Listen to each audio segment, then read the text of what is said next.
reprise des vols. L'Algérie ne veut pas du scénario marocain, affirme Melag Algérie. Le docteur Mohamed Melag, chercheur en virologie, estime que le pays n'a pas autorisé la reprise des vols internationaux dans le but d'éviter un scénario semblable à celui marocain.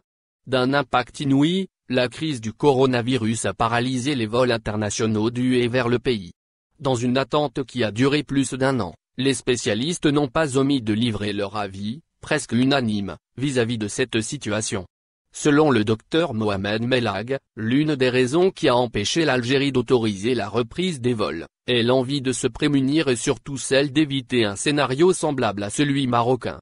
C'est en effet ce qu'a indiqué le chercheur en virologie dans une déclaration faite au site spécialiste Jalia DZ, ce mercredi 24 mars 2021. Melag indique donc que les autorités compétentes ne procèdent pas à l'ouverture des frontières puisqu'elles craignent de voir le scénario marocain se répéter dans notre pays. Pour renforcer son argumentaire, il a tenu à rappeler la décision prise par le ministre marocain de l'Intérieur, Abdelouafi Laftit. Ainsi, il a indiqué que celui-ci a donné la priorité à la promotion du tourisme en temps de coronavirus.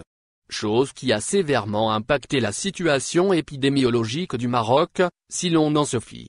Un peu plus loin, il estime que le gouvernement n'a pas l'intention d'augmenter les réserves de change en autorisant la diaspora à regagner le pays.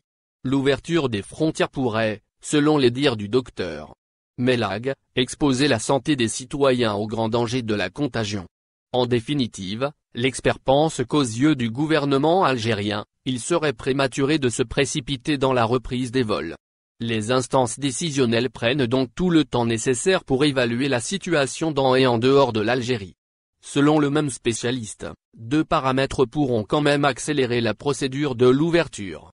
Il s'agit premièrement d'une campagne de vaccination rapide contre la Covid-19. Deuxièmement, l'instauration d'un passeport sanitaire. Melag s'ajoute ainsi à plusieurs experts, dont le docteur Berkani, qui plaide en faveur de la mise en place de ce document de voyage. Rappelons que jusque-là, les frontières du pays restent fermées. Les hautes autorités du pays n'ont toujours pas avancé une date précise qui aurait permis à Air Algérie de prendre la voie des airs une nouvelle fois. Merci de vous abonner à la chaîne et n'oubliez pas d'aimer la vidéo et cliquer sur la cloche pour recevoir toutes les nouvelles.